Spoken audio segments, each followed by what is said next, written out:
All right, there's a Pro Bowler, all pro that has hit the open market, and it's like, why don't we do this? So we're going to take a look at the pros and cons of adding Marcus Peters, the corner that was just released by the Raiders. And why this is interesting is because the trade deadline came and went, and that was really your opportunity to add corner, defensive end. That's what Lions fans really want.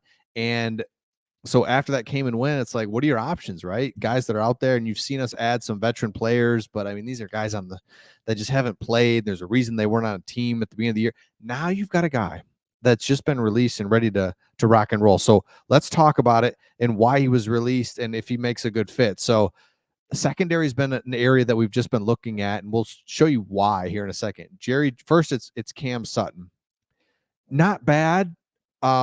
But he's been struggling a little bit as of late, but just a really good, a good corner. Like, there's nothing bad you can say about Cam Sutton. Jerry Jacobs has his highs and lows, an undrafted free agent. He's cornerback number 2 on the opposite side. Not terrible, but not outstanding either. But the problem lies. Here's where the problem lies. After those two guys, it's over.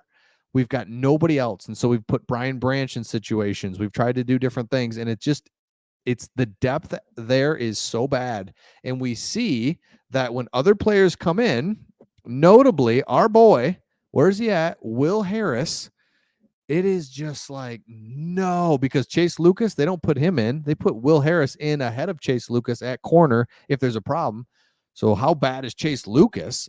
Dorsey, Gilmore. I mean, these guys that aren't playing at corner because they throw in Will Harris. And if Will Harris is out there, it's a problem. It's just so bad. So Lions fans, we've seen that, man, if there's an injury to Sutton or Jacobs at any point from here to the end, it's over. I mean, it's just we have zero depth. So it'd be great to add a guy that could provide some depth there. A potential solution, hit the open market. Marcus Peters, a 9-year vet. It fits the mold of Detroit's defensive identity with his ability to generate takeaways. He's physical, he's big. But the problem with him, and we'll just go back to it in a second. The veteran, we'll just tell you more about Marcus Peters, and I'll tell you why this is not probably a great fit, but one that I'm willing to take. 1-year deal, $3 million, or 1 year, $3 million deal with the Raiders in the offseason. So any team who claims him off waivers starting Tuesday would be on the book for the remainder of his salary. Fine. Should he not be claimed, he'll be a free agent. Could the Lions be a fit?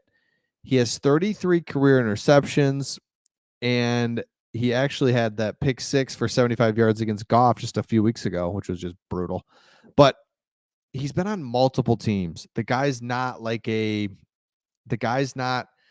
super great fit for the locker room, but I love the way that he plays. I love his passion. I know that he's looking to be like, hey, I want to go to a contender. If he hits free agency, you know that's what he's looking for.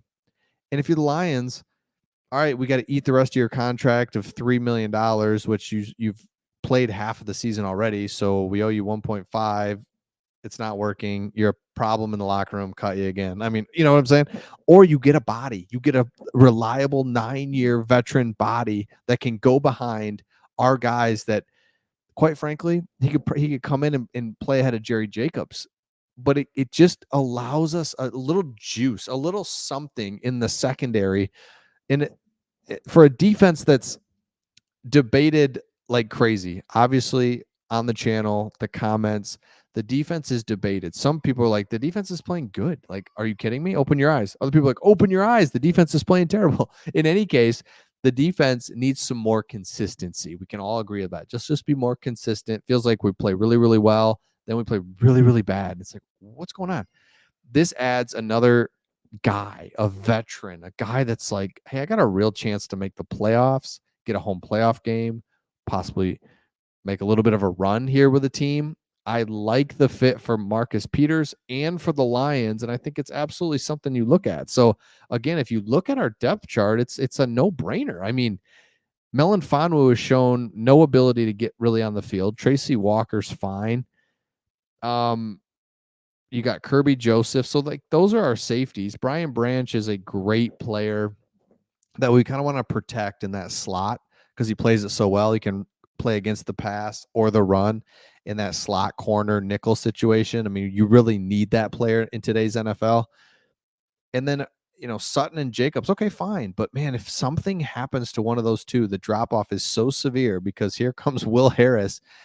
It's just like, uh-oh. And teams see it right away and just go right to him. And so you just picture it, it's like a 17-13 game here late in the season. We're up by 4 and Cam Sutton goes out with cramps. And here comes Will Harris. And it's like, oh, they're going right for him. So I think this is an absolute no-brainer that we go for Marcus Peters. We add him and we see where we're at. In other news, Anzalone is probably out for this game. So our leading tackler, he ranks like in the top 20 in tackles in the NFL with 83. He's out this upcoming game for the Saints. Dan Campbell said he's probably out. And so he probably is. So that hurts because Derek Barnes gets picked on like crazy. You got Malcolm Rodriguez isn't really playing. You got Jack Campbell's coming in. So this is gonna be interesting, but the defense could just use something. So I love it. Come on. Let's get him in. Let me know your thoughts in the comments, and we'll see all of you on the next.